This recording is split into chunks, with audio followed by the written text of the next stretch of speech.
this video I'm actually going to be talking about what they actually don't tell you when you have a baby. Things that I didn't know, and I did so much research on like what it was like to give birth, the recovery and all of that. You actually don't know until you actually have one, but I thought if somebody's out there and they're like, what's it like what's recovery like, blah blah blah.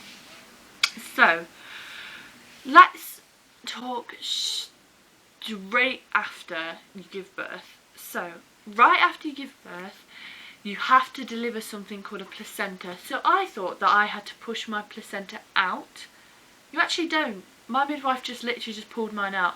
However, mine completely like ripped, or there's something around it completely ripped, and they had to like scrape everything out of me. That was awful. Like, I don't wish that on anybody. It didn't hurt because I was so like high off adrenaline from giving birth to Harry that I just didn't like think like, oh my god, this hurts.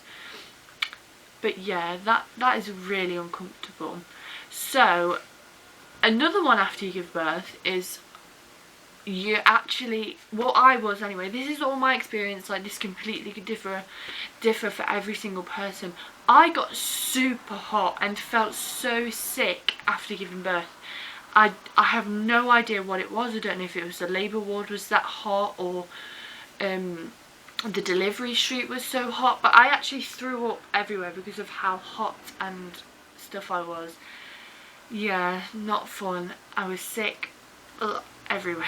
Poor Harry. I wasn't sick on Harry, obviously, but yeah. The other thing that they don't tell you about when you give birth is I completely lost the sensation of my bladder. I know it's TMI to talk about, but I feel like not many people know about this, and well, I didn't anyway. And if you know about this, please tell somebody you know that's giving birth so they can somewhat mentally prepare for it. So I completely lost all control of my bladder. Like, as soon as I would pull down my trousers to go for a wee, I had no control. It would literally just come out.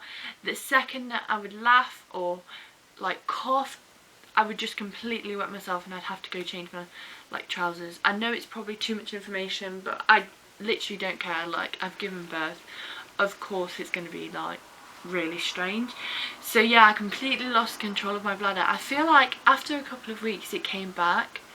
You have to do your pelvic floor exercises. Like, girls, if you've given birth, or boys, like, do those pelvic floor exercises, because otherwise you completely lose sensation of your bladder. That's what happened to me, and I should have done them from the beginning.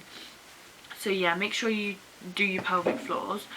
Another thing that happened to me was also, you have to stay on top of paracetamol and ibuprofen. You have to take it. Like, I don't know if it's because I was trying to breastfeed and pumping and doing all of that, that I actually completely like lost all my energy. I would feel sick, I would feel dizzy, I wouldn't be able to move off my bed because I would just feel so like awful. I would completely like lose myself. It's such a weird like feeling. Like, I would completely just be like nothing, like absolutely like no energy, no nothing. It's so strange. So make sure you keep yourself topped up on paracetamol and ibuprofen, because I didn't, and I was just so in the hospital. Harry was able to breastfeed okay. Like, he was alright with the first feed, but any feed after that he was like not very good. So he actually became jaundice, which means that the vitamin D in their levels were really low. So I had to make sure that I left him in the sun. Well, not obviously not direct sun, but like taking all his clothes off and make his like, so his jaundice would go, so he gets vitamin D. I had to supplement with formula for the first couple of weeks. I think we only gave it to him once, but then after that we had supplemented with formula because I was exclusively pumping, and exclusively pumping is so goddamn difficult. Like, if you do that more than once a day, like, it is so difficult, like sterilising the parts, doing all the parts and everything. Yeah, so Harry couldn't actually latch to my nipple because he had a tongue tie, and he actually has a high palate, so the roof of his mouth is really high, so it makes him difficult to get a latch. He still is so difficult trying to get on the latch on a bottle, and it always dribbles milk out. So yeah, after we'd have his tongue tie snipped, that cost £175 because of coronavirus. We couldn't get it done on the NHS, so we paid privately.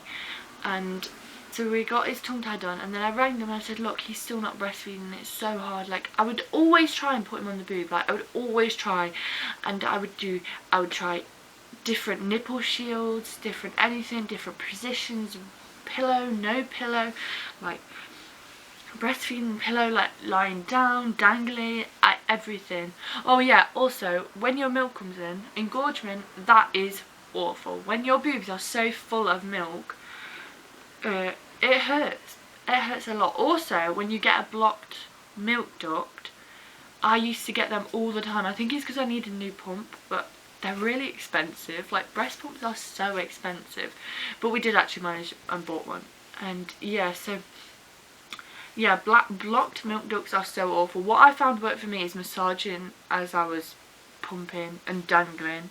Like, because dangling makes the milk come out more. I don't know. I'm sure there's people that's going to be like, no, it doesn't, blah, blah. But this is what I've experienced. This is my experience. Anyway, yeah, so Harry had actually had his tongue tie revised. I think it was a anterior tongue tie, and he actually had it devised so that his tongue was attached to the back here. So usually, like, I can do that, Harry couldn't do that, so therefore we couldn't, like, breastfeed. So I'd pumped for him. I actually had a oversupply of milk, so I'd had to cut down on my pumps a lot, because you're not actually supposed to pump the first 6 weeks of your baby's life because it can create an oversupply, and that's exactly what happened to me. So I would have too much milk, and I'd have to pump like every hour to get a little tiny bit of relief because my boobs were just so full of milk. Like, I could talk about breastfeeding so much because it was so difficult, and it was like the worst thing I've ever experienced in my life. Like, there is every single part of me right now that wishes that I could have breastfed Harry for more than 3 months. Like, I stopped exclusively pumping at 3 months old, and we just supplemented like with formula until my milk ran out, like until the freezer stash ran out. I think it was until he was about 4 or 5 months. He actually stopped taking breast milk altogether, like he wouldn't take it, so we'd have to put it in his bath because it's really good for his skin and we didn't want to like waste it. But yeah, breastfeeding is really hard. That's another thing that they literally just don't tell you about. So yeah, that's all of my experience with what they don't tell you about after you give birth. Like, I wish somebody had told me about everything. Oh, my camera's flashing. So yeah, so I hope you're liking Vlogmas. If you liked it, please give it a big thumbs up and hit that big red subscribe button. Check out all my social media. It's just Kira Louise Story on Facebook, Snapchat and Instagram.